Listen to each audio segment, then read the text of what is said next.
오늘 본문 말씀은 엘리사 선지자와 수넴 여인에 관한 내용입니다. 오늘 본문 말씀을 이해하기 위해서는 먼저 수넴 여인에 대해서 살펴볼 필요가 있는데요. 먼저 이 수넴은 지명입니다. 그래서 이스라엘의 12지파 중에서 이사갈 지파에 분배된 지역인데요. 이 수넴이라는 지역에 살고 있었던 한 여인이 이제 오늘 본문 말씀에 나오는 거죠. 이 여인이 엘리사 선지자를 굉장히 극진히 대접합니다. 엘리사 선지자가 사역을 하면서 그 수넴 지역을 지나칠 때마다 식사 대접을 해요. 자, 오늘 본문 8절에 그 내용이 나와 있는데요. 자, 8절 말씀을 보겠습니다. 자, 8절에 보시면 하루는 엘리사가 수넴에 이르렀더니 거기에 한 귀한 여인이 그를 간곤하여 음식을 먹게 하였으므로 엘리사가 그곳을 지날 때마다 음식을 먹으러 그리로 들어갔더라. 이렇게 나와 있습니다.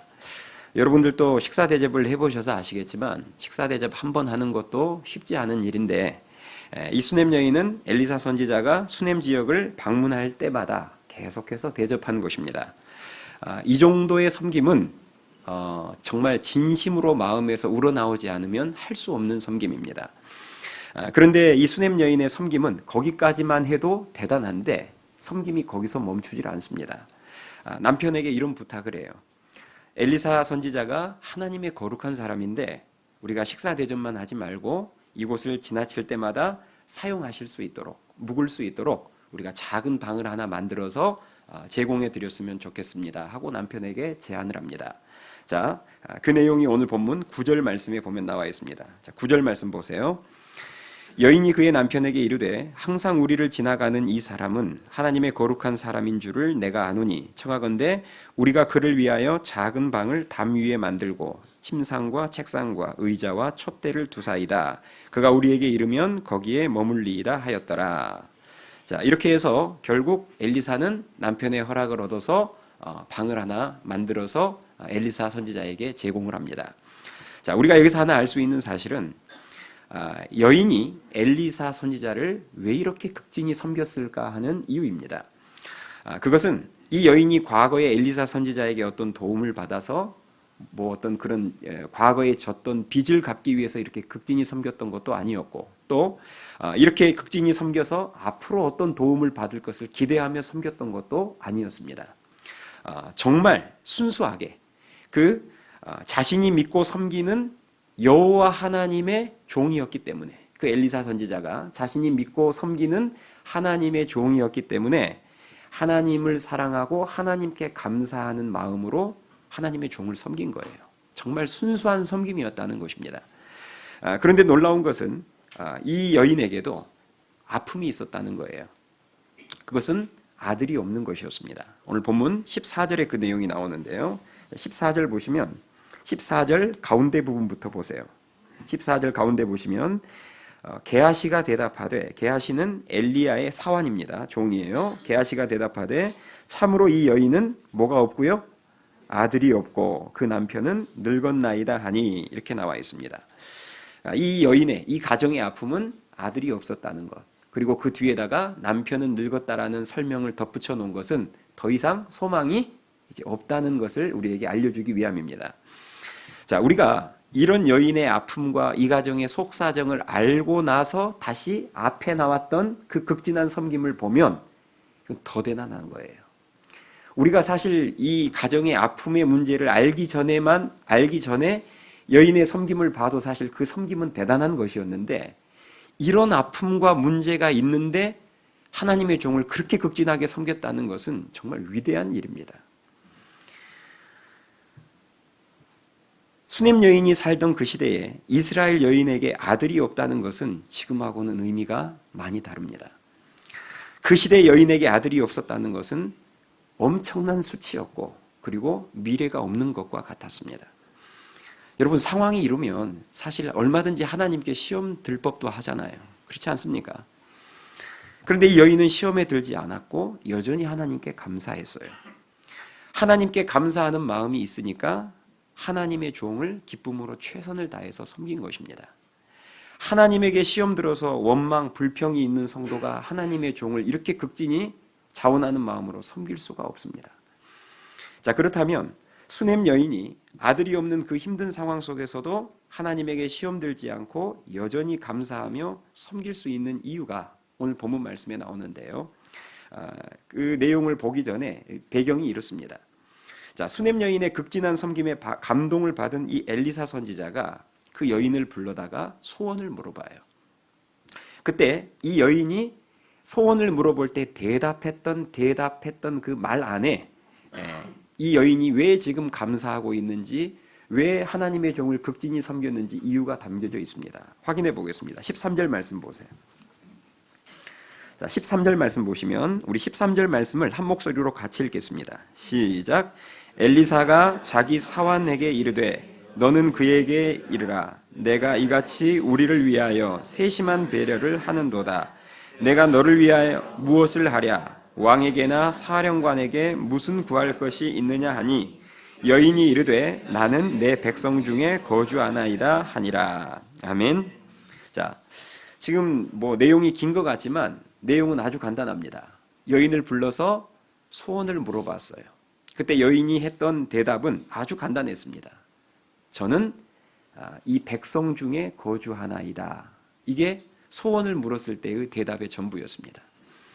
여러분, 사실 우리가 이제 성경을 읽을 때 이 말씀을 한번 그냥 쭉 읽고 넘어가면 무슨 의미인지가 사실 상당히 애매모호한 대답이에요.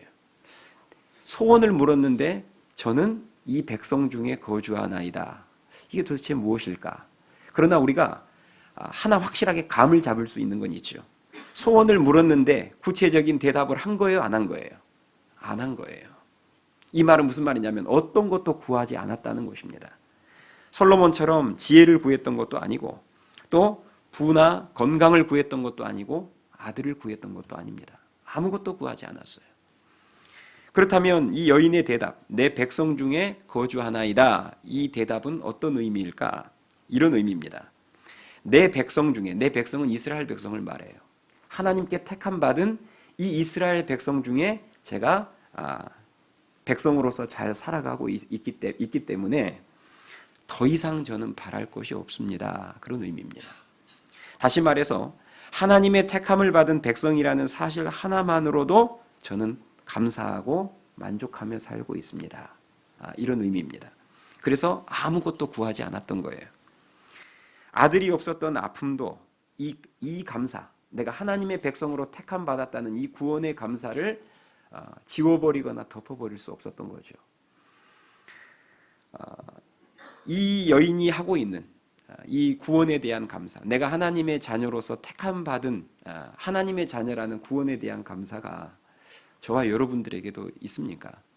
우리가 한번 되돌아볼 필요가 있다는 거죠. 추수감사주의를 맞이하여서 한 해를 결산하면서 하나님께 우리가 감사할 때 꼭 놓치지 않아야 될 감사가 바로 나를 하나님의 자녀로 택하여 주신 그 구원에 대한 감사라는 거예요. 저는 그 생각을 해봅니다. 이게 여러분 정말 쉽지 않은 대답이에요.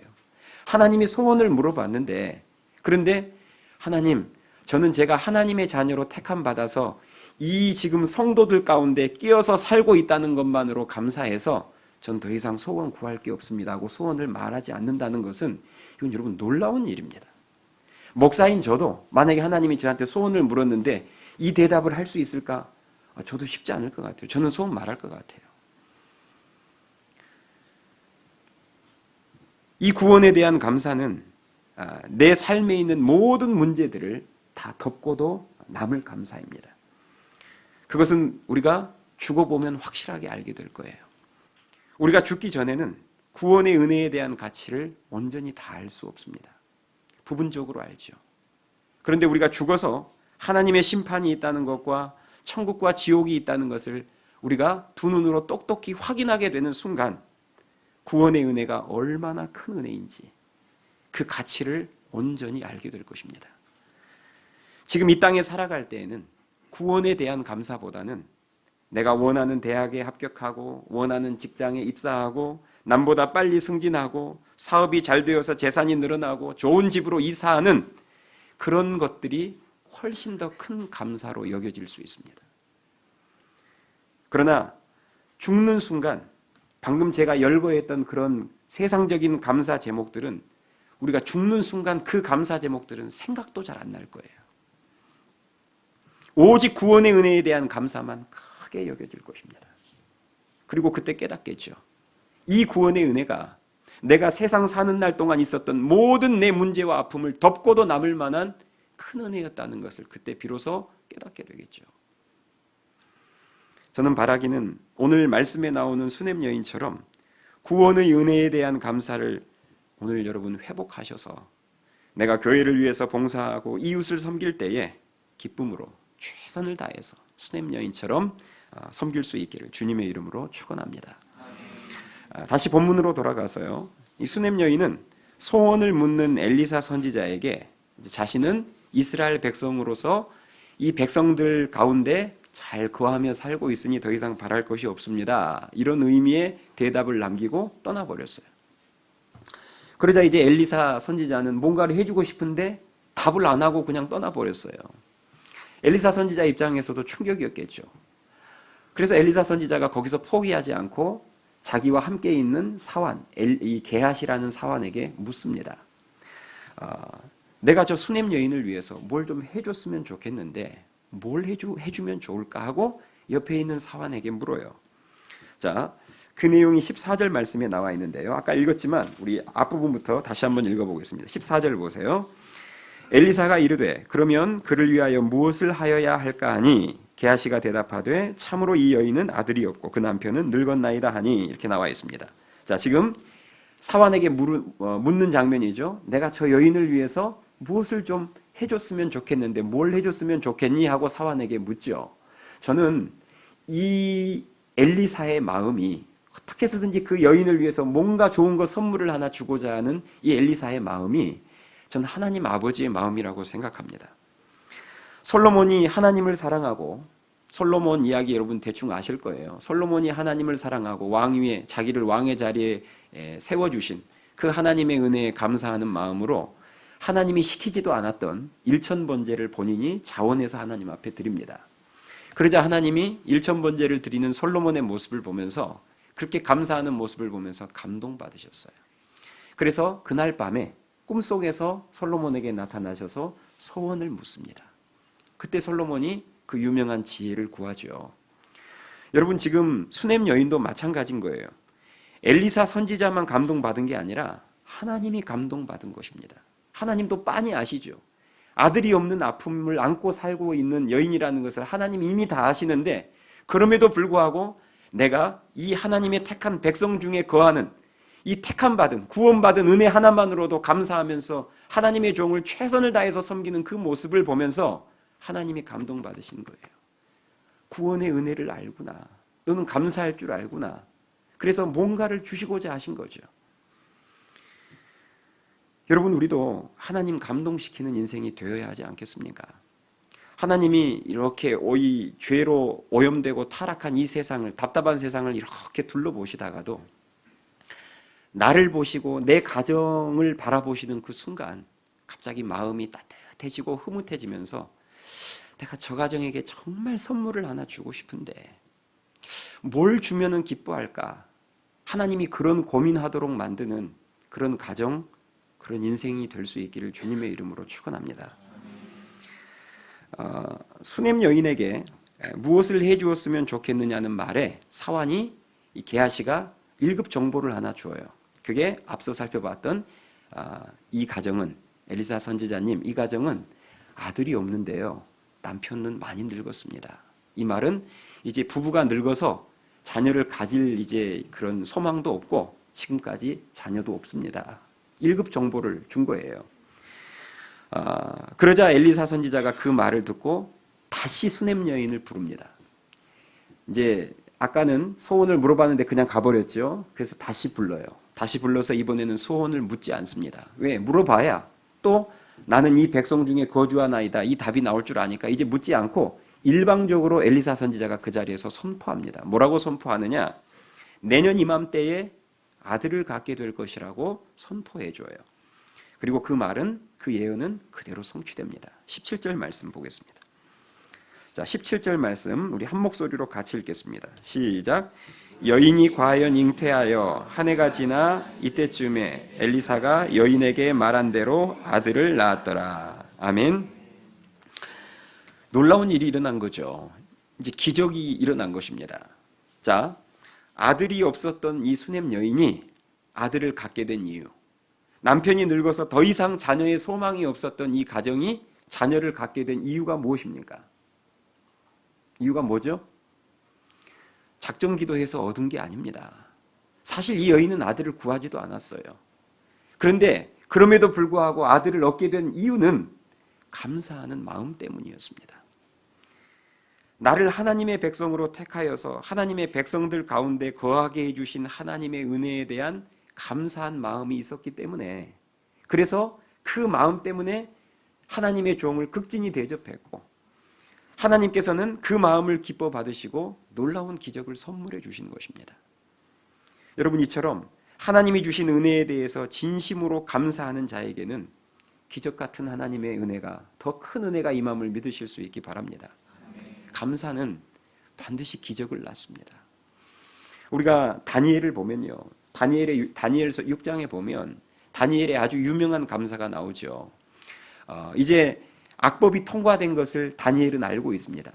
이제 왕 외에 다른 어떤 신에게나 사람에게나 기도하는 사람은 무조건 잡혀가서 사자굴에 던져졌다는 것을, 그 악법이 통과됐다는 것을 다니엘이 알고 있어요.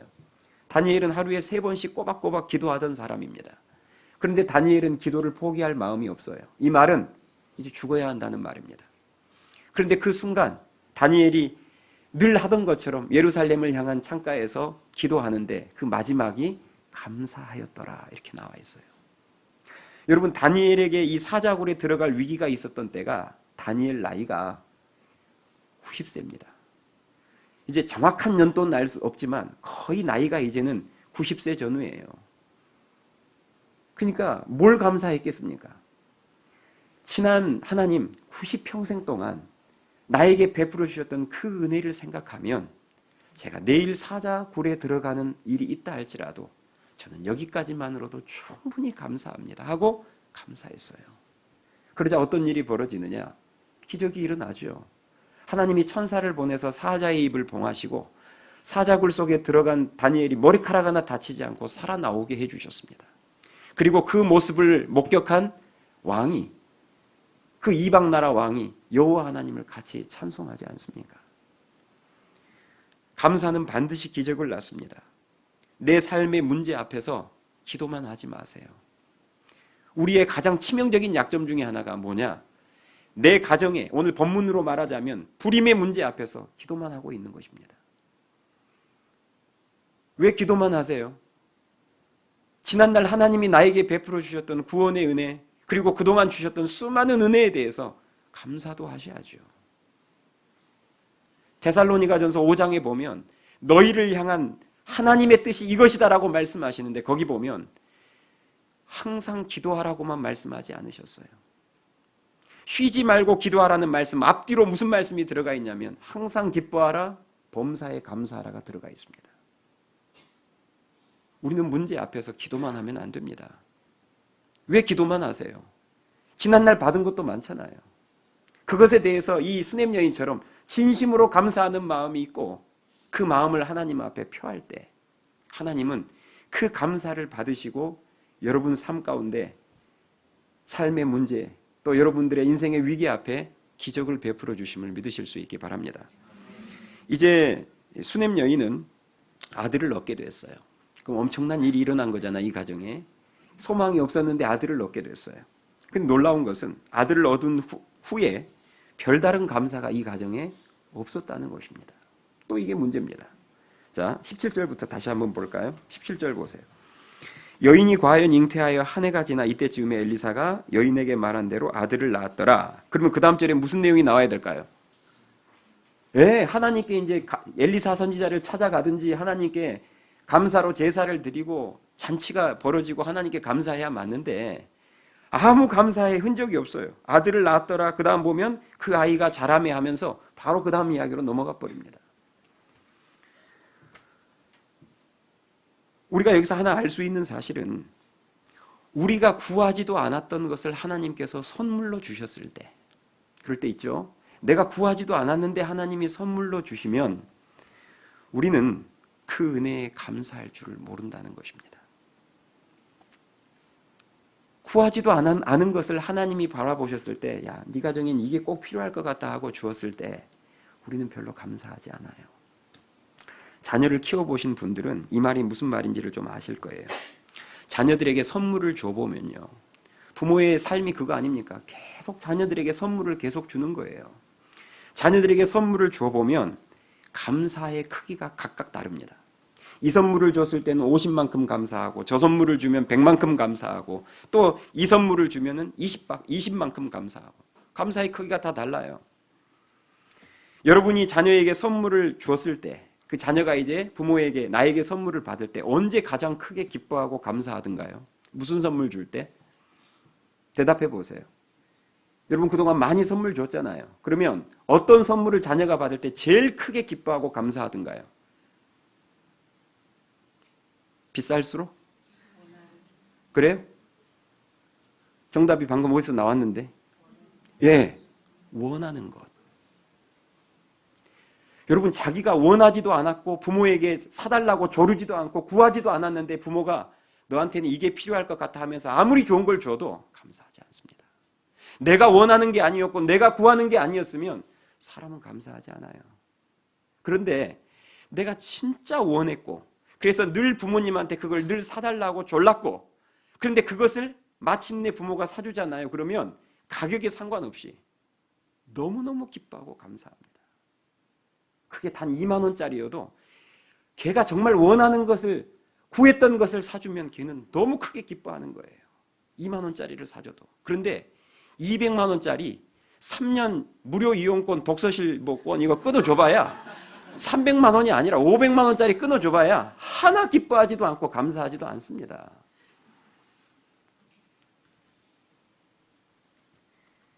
예수님께서 우리에게 구하라 그리하면 너희에게 주실 것이요. 왜 이렇게 말씀하셨는지 아시겠죠? 하나님은 그래서 구해야 주십니다. 구하지 않았는데도 줘봐야 그것이 하나님으로부터 온 것인 줄도 모르고, 구하지 않았는데 줘봐야 감사할 줄도 모르기 때문입니다. 구하지 않았다는 것은 가치를 모른다는 말이에요. 그래서 하나님은 물론 우리가 구하지 않았음에도 불구하고 주실 때가 있지만, 그러나 보편적으로는 구해야 주십니다. 수넴 여인은 아들이 없었지만 아들을 구하지는 않았어요. 우리 앞에서 살펴봤죠. 아들을 구한 적이 없습니다. 엘리사 선지자가 소원을 물었을 때 왜 아들을 구하지 않았는지는 알 수가 없어요. 그 이유는 성경에 나와 있지 않습니다. 그 아들을 구할 어떤 그런 큰 믿음이 없어서 안 구했는지, 아니면 남편도 자신도 이제는 너무 늙어버려서 이 시점에서 아들이 생겨봐야 이제는 내가 기를 능력도 없고 나에게 큰 짐이 돼서 그랬는지는 모르지만, 알 수 없지만 분명한 것은 아들을 구한 적은 없었어요. 그래서 하나님께서 일방적으로 아들이라는 선물을 주셨을 때 별다른 감사가 없이 그냥 쓱 지나가 버린 것입니다.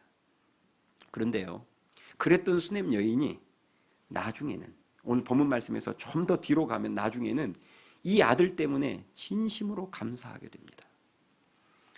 그 장면이 나오기까지 약 한 20절이, 오늘 본문 말씀, 여러분 이 수넴 여인 사건이 굉장히 본문이 깁니다. 그래서 제가 이 시간에 시간 관계상 여러분들에게, 자, 아들이 태어났는데 아들을 낳았는데 별로 감사하지 않고 이제 쑥 지나갔죠. 그런데 나중에 이 아들 때문에 진심으로 감사하기까지의 내용을 제가 간략하게 요약해서 설명드리면서 중요한 말씀들만 몇 구절 찾아보도록 하겠습니다. 자, 이제 이 수넴 여인의 아들이 장성하게 됐어요. 세월이 지난 거죠. 장성하게 돼서 어느 날 밭에서 종들하고 함께 일하다가 갑자기 두통을 호소하며 쓰러져 버리는 그런 사고가 발생합니다. 두통을 호소하면서 쓰러졌는데 옮겼더니 바로 죽어버렸어요. 그러니까 이게 엄청난 반전이죠. 지금 한두 절 사이에 아들을 얻을 때까지 좋았는데 그 아들이 장성해서 어느 날 밭에서 일하다가 두통 호소하더니 쓰러지더니 정말 죽어버렸어요. 그러자 수넴 여인은 그 죽은 아들을 자기 집에 엘리사 선지자가 쓰던 방이 있잖아요. 그 방으로 데리고 가서 엘리사 선지자가 쓰던 침상 위에다가 죽은 아들을 눕혀놓고 그 길로 곧장 서둘러서 갈멜산으로 달려갑니다. 갈멜산에 엘리사 선지자가 있었거든요. 그래서 갈멜산으로 달려가서 가자마자 엘리사 선지자의 발을 부둥켜 안고 간절히 구해요. 뭘 구할까요? 제 아들을 좀 살려주십시오. 저하고 같이 우리 집 가서, 선지자님, 저하고 지금 이 길로 우리 집 가서 지금 당신이 쓰던 침상 위에 놓여져 있는 그 죽은 아들 좀 살려주세요 하고 간절히 구해요. 자, 그 장면 한번 봅시다. 30절 말씀 보세요. 30절 보시면 아이의 어머니가 이르되, 이제 만난 거예요. 갈멜산 가서 아이의 어머니가 이르되 여호와의 살아계심과 당신의 영혼이 살아계심을 두고 맹세하노니 내가 당신을 떠나지 아니하리이다. 엘리사가 이에 일어나 여인을 따라가니라. 자, 무슨 내용인지 아시겠죠? 지금 가서 앞부분에 보면 발을 부둥켜 안고 저하고 함께 저희 집에 가서 제 아들을 살려주셔야 합니다. 그렇게 하지 않으면 저는 떠나지 않겠습니다. 이 말은 저 당신 놔드리지도 않을 것이고 여기 이 자리에 떠나지도 않을 겁니다. 그러니까 엘리사 선지자가 방금 그 길로 곧장 여인을 따라서 집으로 같이 가는 장면이에요. 자, 이렇게 엘리사 선지자가 여인을 따라서 이제 집으로 가서 죽은 아들을 위해서 엘리사 선지자가 간절히 기도합니다. 자, 그 장면 한번 봅시다. 32절 보세요. 자, 32절, 33절 두 절 말씀. 32절, 33절 같이 읽습니다. 시작.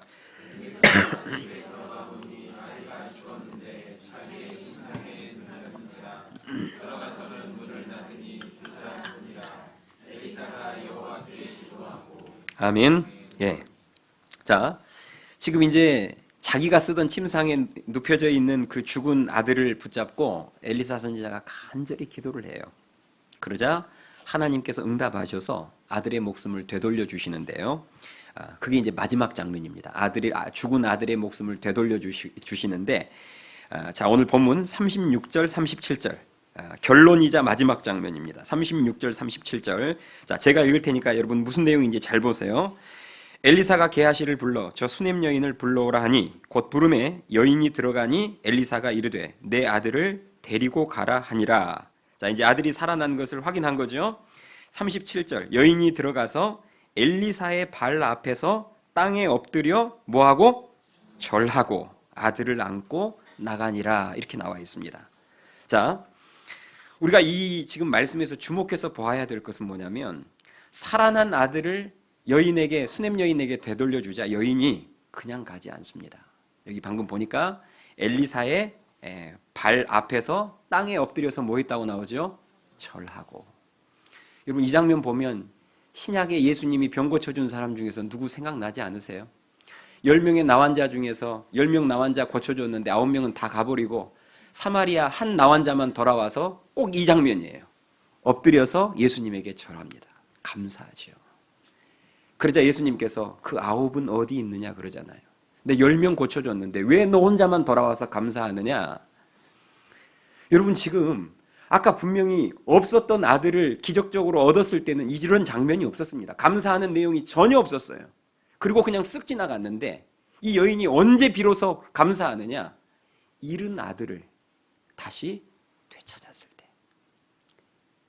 그때 진심으로 땅에 엎드려서 절하며 감사로 영광 돌려드리는 것을 보게 됩니다.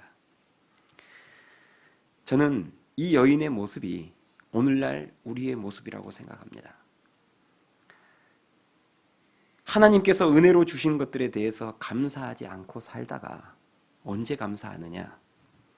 잃었다가 다시 얻게 되면 그때 감사합니다. 자, 대답해 보세요.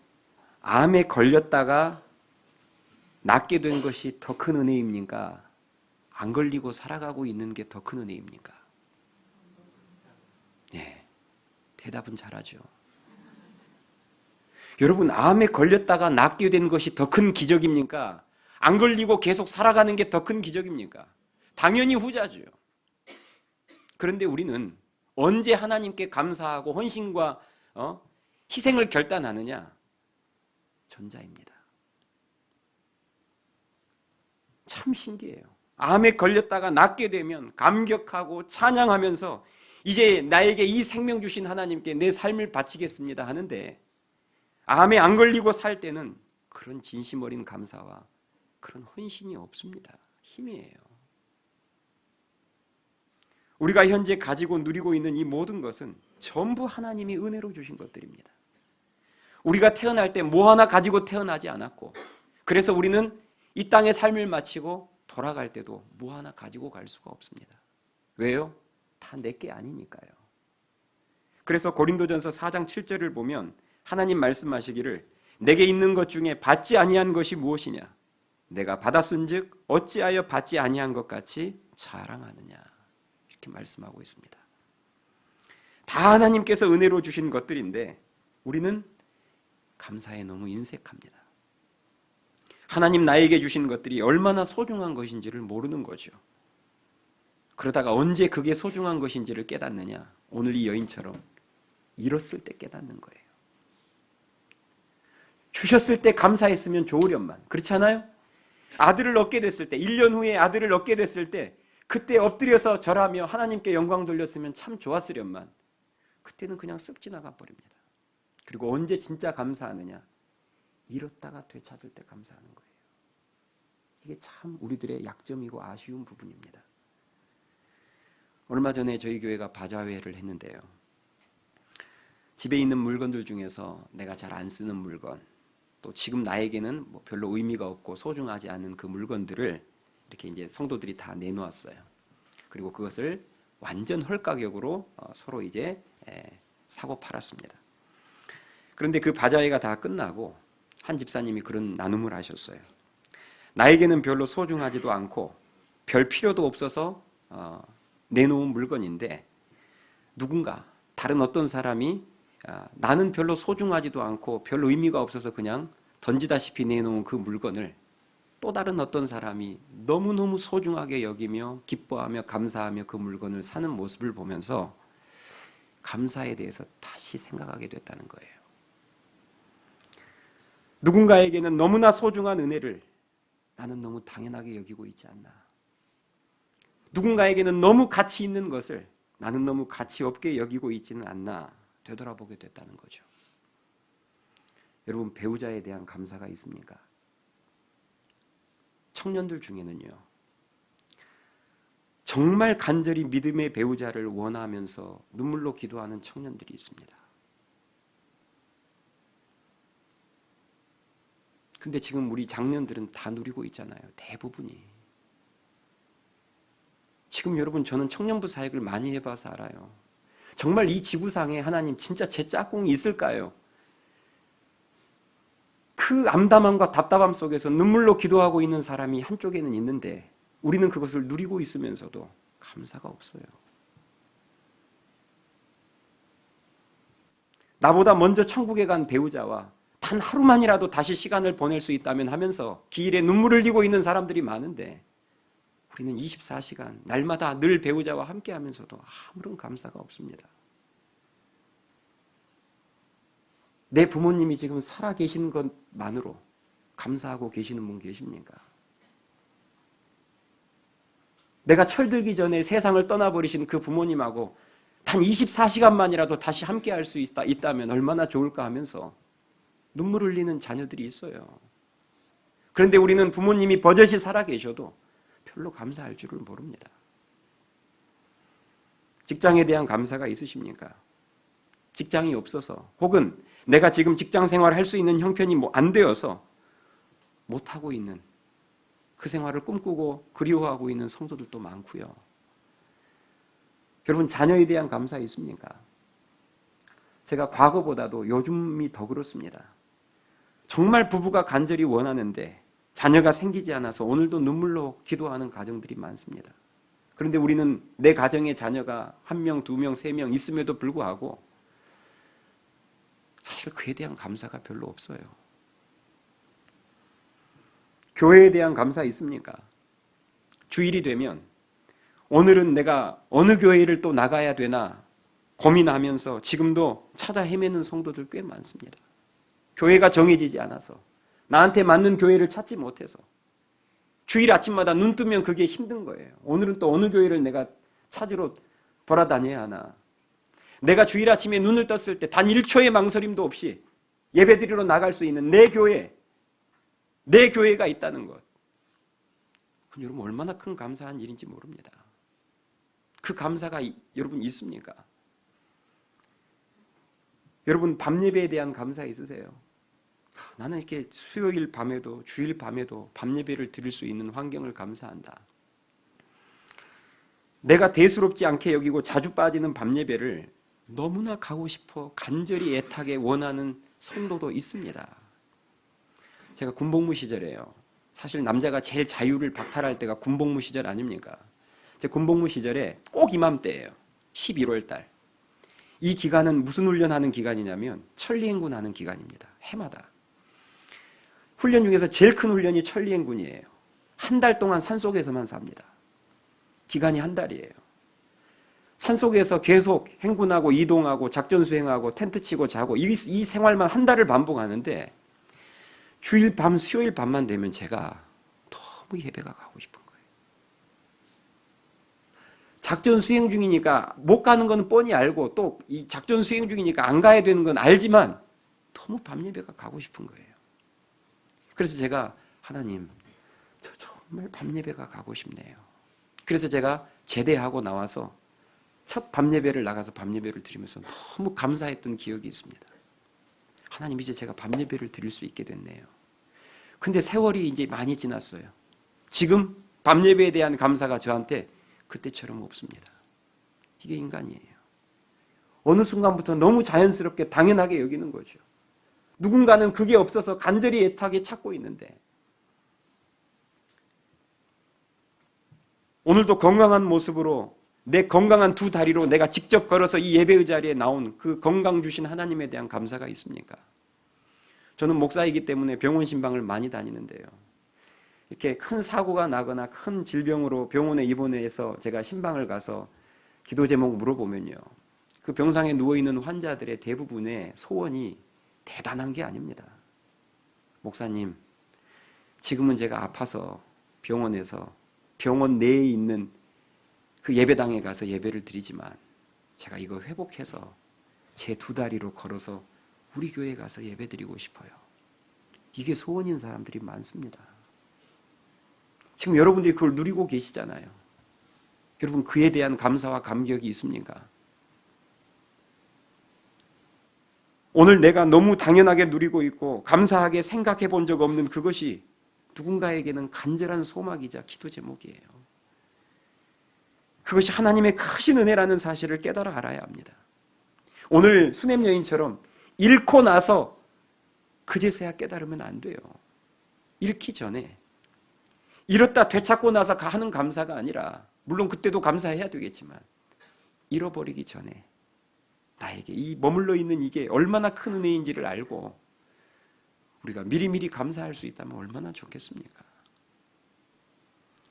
저는 바라기는 오늘 이 수냄 여인의 모습을 저와 여러분이 마음속에 새기면서 먼저는 나에게 구원 주신 내가 하나님의 자녀로 택함받아서 지금 이 예배의 자리에 끼어있는 것만으로도 하나님 저는 이것만으로도 너무 행복하고 만족합니다.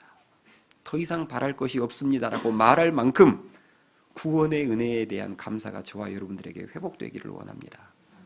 그리고 두 번째, 잃었다가 얻은 다음에 감사하지 마시고 잃기 전에 내가 지금 너무 당연하게 누리고 있는 이 은혜들이 얼마나 소중한 것임을 깨달아 알아서 항상 그리고 범사에 감사함으로 그 감사가 가져다 준 더 큰 기적과 은혜를 풍성히 누리는 우리 모두가 될 수 있기를 주님의 이름으로 축원합니다.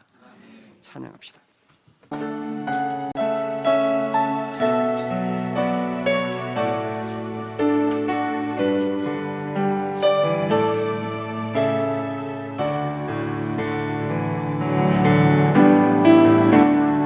은혜 아니면 살아갈 수가 없네. 호흡마저도 다 주의 것이니 세상 평안과 위로 내게 없어도 예수 오직 예수뿐이네. 처음부터 다시 고백합니다. 은혜 아니면 살아갈 수가 없네. 호흡마저도 다 주의 것이니 세상 평안과 위로 내게 없어도 예수, 오직 예수뿐이네.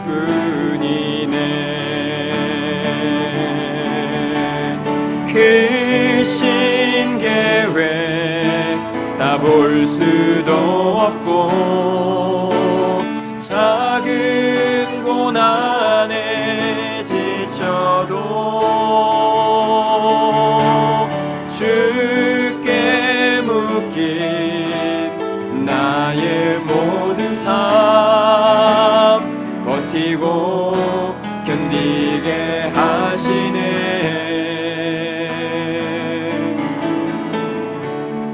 은혜 아니면 살아갈 수가 없네. 나의 모든 것 다 주께 맡기니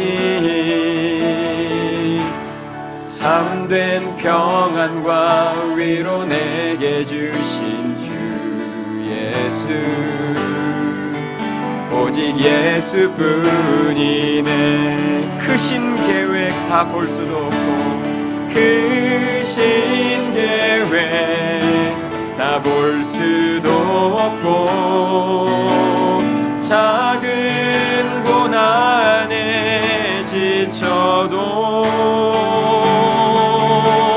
주께 묶인 나의 모든 삶 버티고 견디게 하시네.